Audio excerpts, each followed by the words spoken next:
آج کل لوگ کہتے ہیں غربت. آج غربت تو میں سمجھتا ہوں شاید ختم ہو گئی ہے. جس کو غربت کہتے تھے مفلسی کہتے تھے، میں اگر صحیح کہہ رہا ہوں تو ختم ہو گئی.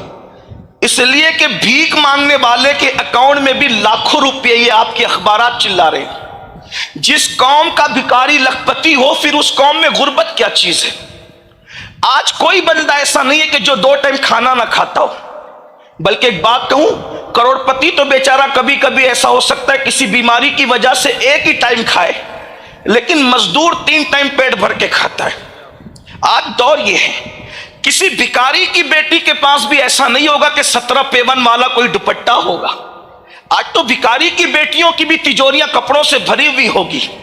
ہاں کچھ رہ گئی ہے غربت میں، اس کا انکار نہیں کرتا، لیکن وہ نہیں ہے جو آج سے 1450 سال پہلے تھی.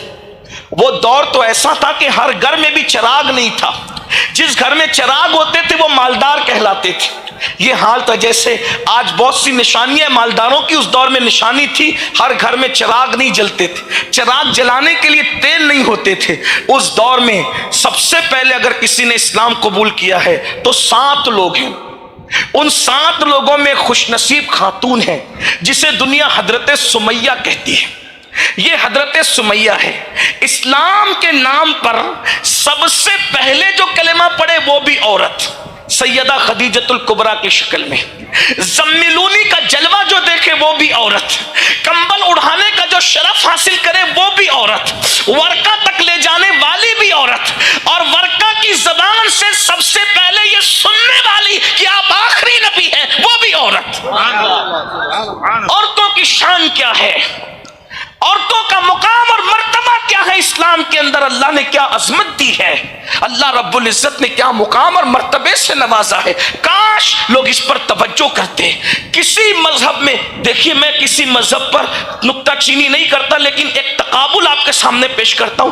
ایک جگہ پر بیوی پہ الزام لگتا ہے، دیکھو فرق دیکھو اور جگہ اور ہمارے یہاں اسلام میں کیا فرق ہے عورت کے مرتبے میں. ایک جگہ الزام لگتا ہے تو عورت کو جنگل میں ہمیشہ کے لیے چھوڑ دیا جاتا ہے کہ تم پہ الزام لگا، اب تم شوہر کے ساتھ رہنے کے قابل نہیں. لیکن یہاں الزام لگتا ہے تو آسمان سے سورۃ النور کی آیتیں نازل ہوتی ہیں اور قیامت تک ساری قوم اس کی تلاوت کرتی ہے. میرے امام کہتے شمع دل مشکاتن، سینہ زجاجہ نور کا، تیری صورت کے لیے آیا ہے سورہ نور کا. غور فرمائے، اور جگہ جنگل میں چھوڑا جا رہا ہے اور یہاں سیدہ عائشہ صدیقہ کے لیے عرش سے برات نازل کی جا رہی ہے. یہ فرق ہے.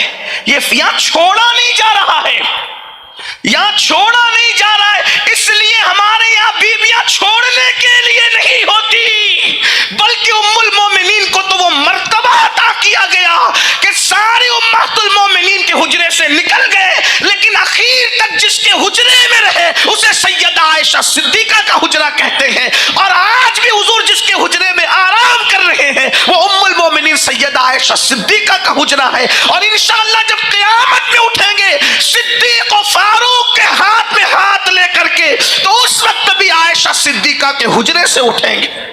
غور تو فرمائے کیا شان. حضور چاہتے تو کہیں بھی آرام کرتے، لیکن حضور کو منظور ہوا صاحب حریم براعت کے گھر میں آرام فرمانا. یہ شان ہے. تو بہرحال عرض یہ کر رہا تھا کہ سمیہ نے جو 7 لوگ اس ابتدا میں اسلام قبول کیے، سیدہ خدیجہ، سیدنا صدیق اکبر، سیدنا مولائے کائنات، حضرت عمار، حضرت یاسر، حضرت بلال اور حضرت سمیہ. ایک فہرست ہے آغاز اسلام کی. سمیہ پوری فیملی کے ساتھ مسلمان ہوئی، سیدہ سمیہ رضی اللہ تبارک و تعالی عنہا. اور طریقہ یہ تھا کہ گھر گھر جا کر عورتوں سے کہتی ہے یہ مٹی اور پتھر تمہیں کیا دیں گے، وحدہ لا شریک کی عبادت کرو. سمیہ کی محنتیں بہت تھی، اگرچہ بوڑھی ہو چکی تھی لیکن اپنے دین سے پیار بہت تھا.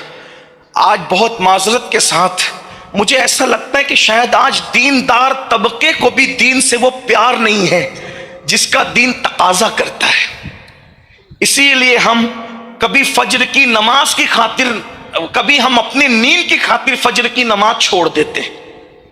آج مسلمان 250 روپے کی چپل بیچتا ہے تو بھی اللہ کی جھوٹی قسم کھا لیتا ہے. ایمان کا حال یہ ہو گیا ہے. ایک عورت اپنے شوہر کو اعتماد میں لینے کے لیے اپنے اللہ کی جھوٹی قسم کھا لیتی. یعنی دین کا حال ہی کیا ہے, بلکہ بس نام ہی نام ہے, جو کچھ ہے حقیقت کے سوا. صرف